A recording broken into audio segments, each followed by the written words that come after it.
our sequel 92, 1913.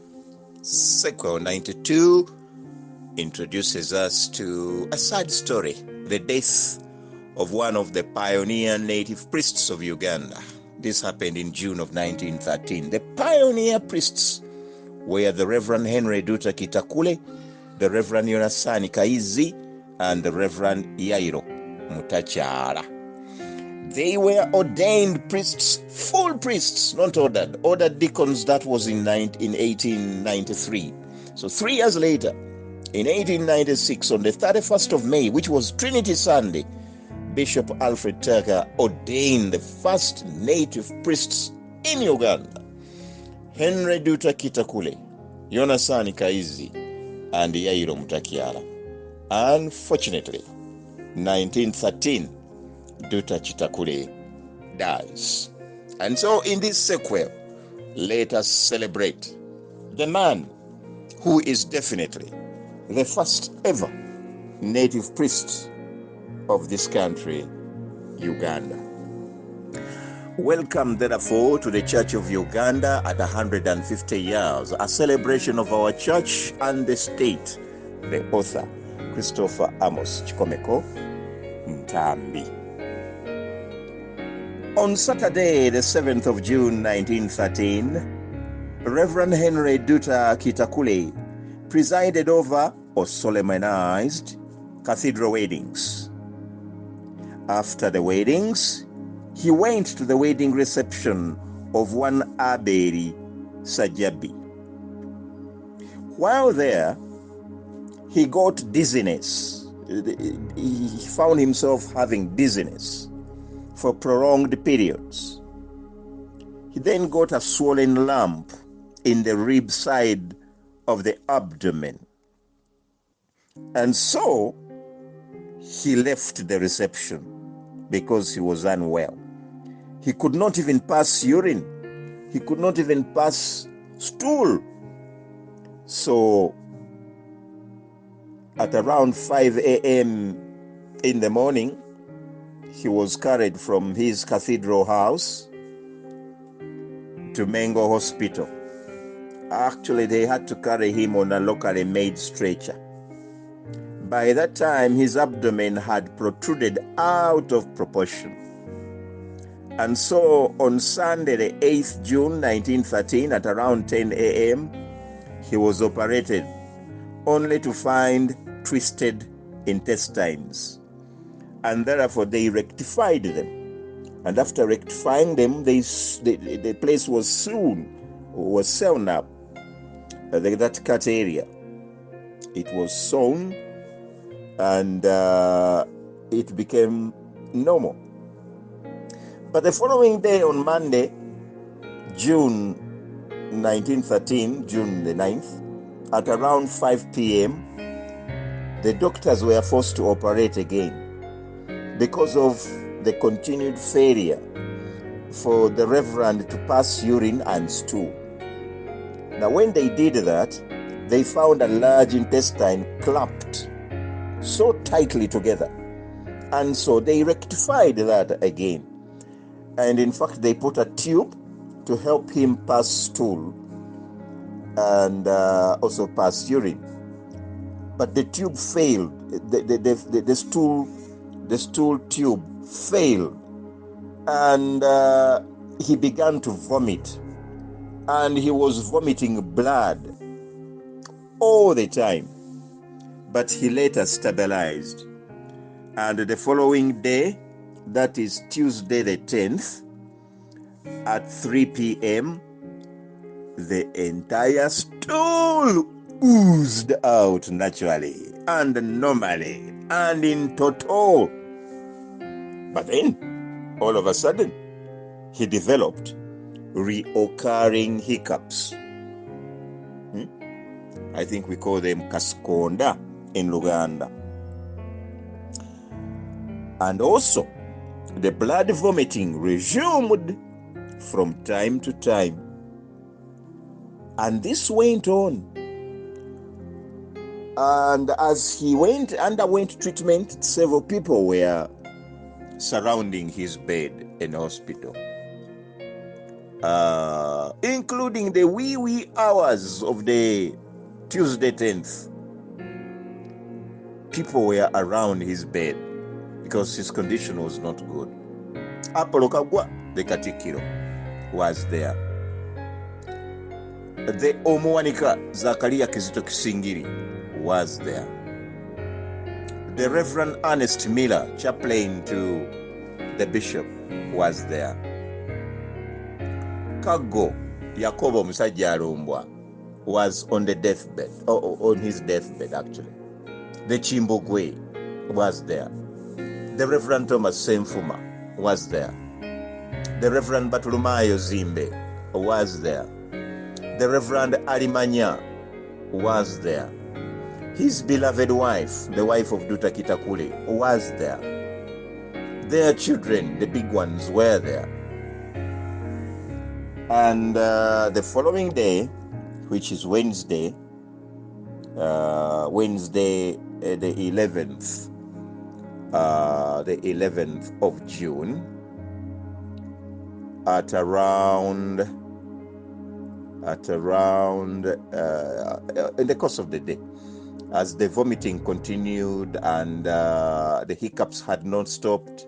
So at 4 a.m., that is before dawn, the night of 10th, then after midnight, you start Wednesday 11th. So before daybreak at 4 a.m. On the 11th of June 1913, Reverend Duta Kitakule died. He therefore left a wife whom he had survived with, Sarah.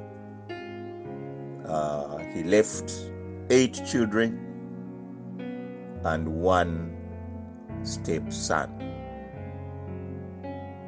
Duta Kitakule passed. I therefore want to celebrate this pioneer priest by going through his biography. Duta should be Rutamaguzi or Ruta, but the Bazungu could not pronounce Rutamaguzi, so they went for Luta, and before they knew it, Luta had become Duta. So Duta then became the name. So Kitakule was born to Tata Semwogerere Kibinandugwa at Sechiwunga in Bulemezi on the 18th of March 1882. He became one of the first 3 Protestant Christian converts to be baptized in Uganda. The 3 were Kitakule, who was baptized Henry, Mukasa, who was baptized Edward, and another Mukasa who was baptized Philip by the Reverend Robert Pickering Ashe. Then duty called immediately when in 1882 Kitakule and others were picked with permission to accompany 2 missionaries via Bulemezi to the Nile River on their return to England through the Sudan, the same route they had used when they came in 1879.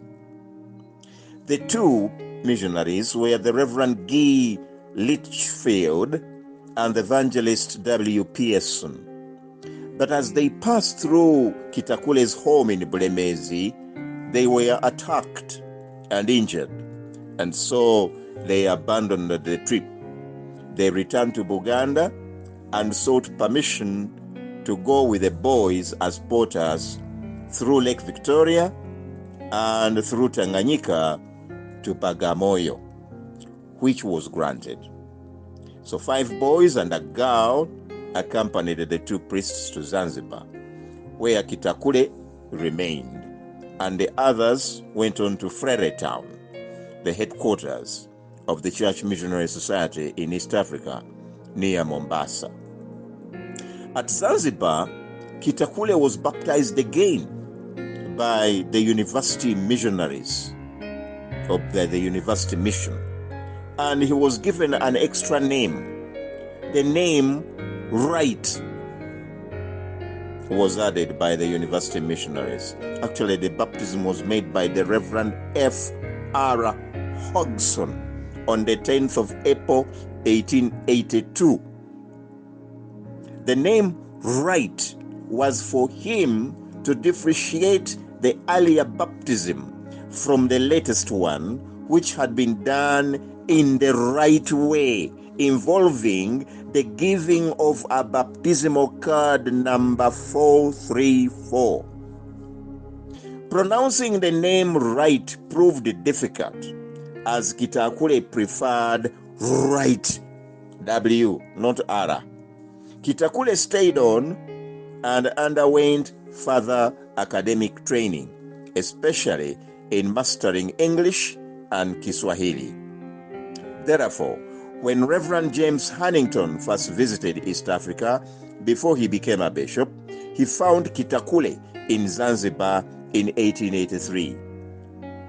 That time, the Reverend Huntington fell ill while in the interior of Tanganyika, and so abandoned the mission which was to take him to Buganda, and he decided to return to England via Bagamoyo. In January 1885, Kitakule returned home with his nickname Duta for Rutamaguzi and reported to the Native mission. He found there a visiting Dutch priest, the Reverend Philip, who spoke Dutch, Arabic, and French. Kitakule married Sarah Nachimu Naruanga, the widow of his fallen colleague, Philip Mukasa, who had died of smallpox in 1884, leaving her with a son, Buramu. And that's why I said earlier that Kitakule had a stepson. So this is the stepson. The martyrdom of the three page boys on 31st January 1885 at Busega shocked the Native mission, and some Roman and some Protestant or Anglican Christians fled, including Kitakule. In the search for the known Native mission readers, the soldiers landed on Kitakule's wife, who they took to Busega to witness how the three were going to die, so that she could describe how even her husband would die when found. She was released, and her husband took her to Esechiwunga in Bulemezi. Kitakule changed his name to Kayayu Mbirontono and kept in hiding all the way through May to June of 1886 martyrdom of the Palace Page Boys. Kitakule, with the new names, returned to the Native mission up to the middle of 1887, when Makai was expelled. So, Kayayu Mbirontono also abandoned the Native mission with Nasanairi Mudeka and Samuel Mukasa, and they fled with a lot of abandoned bread to Nabibazi forest. The group then reached Esechiwunga and continued on to Esumba, where they split up. They had learned that Mika Sematimba had been accepted in Ankole, and so Kayayu Mbirontono and Samuel Mukasa headed for Ankole also. Nasanairi Modeka, James Kibuka, and Mark Sekajija decided to go to Usambiro and stay with Makai in Tanganyika. So when the Muslim dislodged foreign Sekabaka Chiwewa Mutebi and all the Christian fled to Kabula, some of the people Mika Sematimba introduced to the new exiles were the Kayayu Mbirontono, who reverted to his name Henry Duta Wright Kitakule. Kitakule fought with the other exiles in the Civil War of 1888 and 1889, and always justified his running away to escape martyrdom to John chapter 4 verse 3, but recognizing their blood as the seed of the growing church then. Kitakule came to learn later that his colleague Henry Buza was martyred in Bunyoro because of his faith, but others successfully hid in Bunyoro, including Andrea Mutesa, Mark Kajubi, Samson Damulira, and Ashe Nkagali. Reverend Henry W. Kitakule was a pioneer deacon in 1891 and a pioneer priest in 1896 with others, and he was key in the completing of the Bible translation into Luganda, working with George Pilkington and the Reverend W.A. Crabtree. The product was the Biscuit Bible, which was published in 1896. Because of being more learned than the other native priests, he was posted to serve at the Namirembe Missions Church, and by the time of his death was serving there with Reverend Bartolomeo Zimbe. At the consecration of the new Martyrs Church in Natete on the 29th of November 1912, before Kabaka Daudi Chwa II and Bishop Willis, and close to 3,000 Christian guests, Reverend Henry Duta Kitakule was chosen to give the sermon as the pioneer Christian baptized there on the 18th of March 1882. However, now that Kitakule was dead, the bishop was preparing to leave for Kikuyu to attend a conference of missionaries. And so, the funeral service was quickly arranged for at 8 a.m. that very morning of Wednesday, the 11th, June 1913. The bishop preached and paid tribute to a priest who had helped Pilkington, who had died earlier, in the Luganda Bible translations. As the bishop left for Kikuyu, the others began the journey to Esekiwunga for the burial of Duta Kitakule at his parents' ancestral home. Duta Kitakule was laid to rest at his ancestral home of Esekiwunga. Unfortunately, Sarah, his wife, did not live for long, succumbing to a long illness in 1917. Actually, she died on the 7th of November. And she was also laid to rest beside the grave of her husband at Esekiwunga.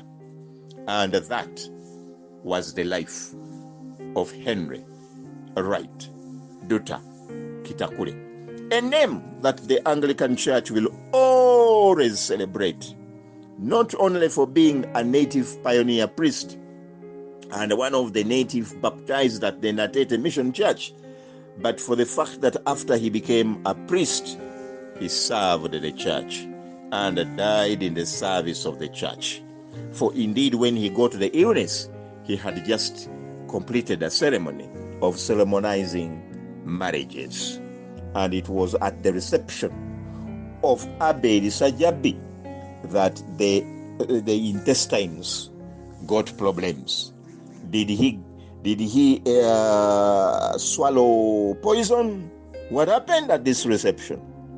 Well, that is research for future researchers. As for these sequels, we only know that he died from intestinal operation complication. May the good Lord bless us all.